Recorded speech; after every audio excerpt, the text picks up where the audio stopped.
मुकेश अंबानी की इनकम का अंदाजा आप इस बात से लगा सकते हैं कि जब तक आप ये वीडियो देखेंगे तब तक मुकेश अंबानी 1 करोड़ कमा चुके होंगे। आजकल हर तरफ मुकेश अंबानी के बेटे की शादी के चर्चे हैं, जिसमें दुनिया भर से मुख्तलिफ सेलिब्रिटीज ने शिरकत की। दुनिया के टॉप परफॉर्मर्स, क्रिकेटर्स और मूवी स्टार्स ने शिरकत करके शादी को 4 चांद लगा दिए। ये तो सब जानते हैं कि ये तमाम स्टार्स फ्री में नहीं बल्कि भारी रकम लेकर आए हैं। सिर्फ जस्टिन बीबर की ही बात की जाए तो उन्होंने चंद मिनट्स की परफॉर्मेंस के 80 करोड़ इंडियन या 280 करोड़ पाकिस्तानी रुपए लिए हैं। अब यहाँ पर हर एक के जहन में यही सवाल आता है कि मुकेश अंबानी एशिया के सबसे अमीर आदमी तो हैं, लेकिन उन्होंने इतना सारा पैसा कमाया कैसे? 10,370 अरब रुपए क्या है इनकी कमाई का असल जरिया, जो कि इनको पूरे एशिया का अमीर तरीन इंसान बनाता है। और सबसे बढ़कर जब एक भाई सोने के पानी में खेल रहा है तो वहीं दूसरे भाई का दिवालिया क्यों निकला हुआ है? Now let's take a reality bite of Mukesh Ambani's success story. So दोस्तों, अगर आप इंडिया में रहते हैं तो चाहते हुए भी आप कोई दिन ऐसा नहीं गुजारते जिसमें आप मुकेश अंबानी को प्रॉफिट न दें। टेलीकॉम सेक्टर, पेट्रोलियम, क्रिकेट या रिटेल सेक्टर, मुकेश अंबानी की रिलायंस इंडस्ट्रीज हर जगह पर फैली हुई है। लेकिन इस सब की शुरुआत मुकेश अंबानी ने खुद नहीं बल्कि उनके बाप धीरू भाई अंबानी ने की थी। 1950 में धीरू भाई अंबानी गुजरात से एक अच्छी जॉब के लिए यमन चले गए। उन्होंने 8 सालों तक इंपोर्ट एक्सपोर्ट के कारोबार में क्लर्क की नौकरी की। उन्होंने उस कारोबार को बहुत अच्छे से समझा। 8 सालों के बाद 1958 में वो वापस इंडिया आ गए। उन्होंने ट्रेडिंग बिजनेस स्टार्ट किया जिसे रिलायंस कमर्शियल कॉर्पोरेशन का नाम दिया गया। शुरुआत में ये RRC कंपनी सिर्फ स्पाइसेस यानी मसालों की ट्रेडिंग में इन्वॉल्व थी। देखते ही देखते धीरू भाई अंबानी कामयाबी की सीढ़ियां चढ़ने लगे। लेकिन धीरू भाई अंबानी कुछ और भी करना चाहते थे। उन्होंने सोचा अब क्यों ना मैन्युफैक्चरिंग बिजनेस में भी कदम रखा जाए। 1966 में उन्होंने वाइमल टेक्सटाइल्स के नाम से एक नई कंपनी लॉन्च कर दी।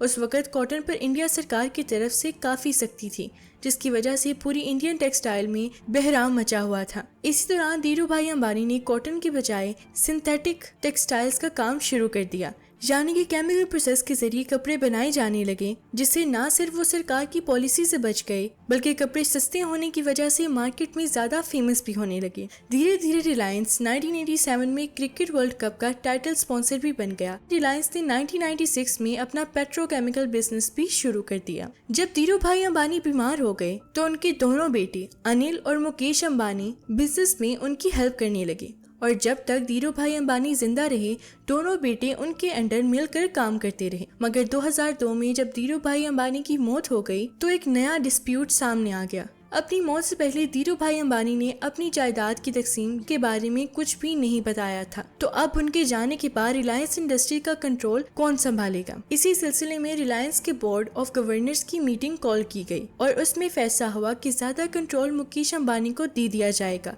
और यहीं से दोनों भाइयों के दरमियान दरार पड़ गई। दोनों भाई आपस में लड़ने लगे और एक दूसरे से बातचीत तक बंद कर दी।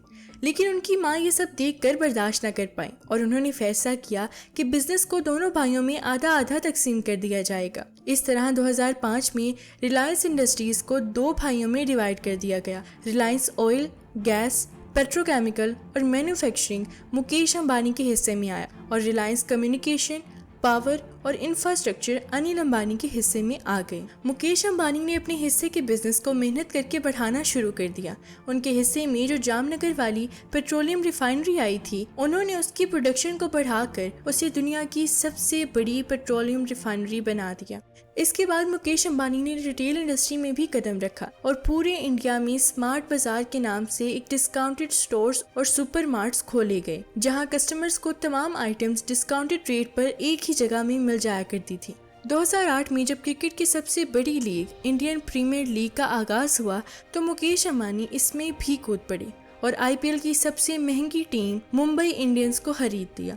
तब भी मुंबई इंडियंस ने रिकॉर्ड प्रॉफिट जनरेट किया। 2016 में मुकेश अंबानी ने टेलीकॉम इंडस्ट्री में कदम रखा। उन्होंने जियो के नाम से एक नेटवर्क शुरू किया जिसमें लोगों के लिए कॉल, मैसेजेस और इंटरनेट को फ्री कर दिया गया। देखते ही देखते जियो के यूजर्स मिलियंस तक पहुंच गए। ये नेटवर्क अब 6G टेक्नोलॉजी पर भी दुनिया की बड़ी कंपनीज के साथ मिलकर काम कर रहा है। 2024 में मुकेश अंबानी ने इंडिया की सबसे बड़ी मीडिया कंपनी बनाने का ऐलान कर दिया, जिसके लिए उन्होंने अमेरिकन एंटरटेनमेंट जायंट डिज्नी के साथ 8.5 बिलियन डॉलर्स का कॉन्ट्रैक्ट भी साइन कर लिया है। आज मुकेश अंबानी की नेटवर्थ 122 बिलियन डॉलर से भी ज्यादा है, जो 34,160 अरब पाकिस्तानी जबकि 10,370 अरब इंडियन रुपीस के बराबर हैं। इस हिसाब से ये दुनिया के 11वें अमीर तरीन शख्स हैं। मुंबई में मौजूद मुकेश अंबानी का घर, जिसे अंतिलिया कहा जाता है, बहुत ही फेमस है। ये एक 27 फ्लोर की बिल्डिंग है जो 3,700 स्क्वायर मीटर पर मुश्तमिल है। इसके अंदर मंदिर, सैलून, स्पा, थिएटर, जिम और हेलीपीडिया वगैरह सब कुछ मौजूद है। साथ ही साथ इसमें दुनिया की सबसे लग्जरी तरीन गाड़ियों का एक शोरूम भी है। हाल ही में अनंत अंबानी की होने वाली शादी तो आपको याद ही है। एक अंदाजे के मुताबिक मुकेश अंबानी ने अपने बेटे अनंत अंबानी की शादी पर 5,000 करोड़ रुपए लगाए। एक तरफ मुकेश अंबानी के पास पैसे की कोई कमी नहीं, लेकिन दूसरी तरफ इनके छोटे भाई अनिल अंबानी हैं, जिनको वालिद की जायदाद का आधा हिस्सा ही मिला, लेकिन आज उनका दिवालिया निकला हुआ है। रिसर्चर्स का कहना है कि अनिल अंबानी ने बहुत ज्यादा फजूल खर्ची की, बहुत जगह बहुत से सेक्टर्स में अपने पैसे फंसा लिए, जिसकी वजह से उनका खर्चा बहुत ज्यादा हो गया, लेकिन वो सेक्टर्स उतना प्रॉफिट ना बना पाए। उनका लिए जाने वाला हर फैसला आज तक गलत था। इन सब मामलात के साथ साथ अनिल अंबानी मुख्तलिफ लीगल मसलों में भी फंसे रहे, तो महीने के बाद अनिल अंबानी को अरेस्ट किया जाना था। ऐन मौके पर बड़े भाई मुकेश अंबानी ने एंट्री की और पैसे अदा करके अनिल अंबानी की बेल करा दी, जिसकी वजह से आज उनकी नेटवर्थ 0 और उनके बड़े भाई की नेटवर्थ 10,370 अरब रुपए है। अगर आप इस तरह की मजीद वीडियोस देखना चाहते हैं तो मेरे चैनल को सब्सक्राइब करें।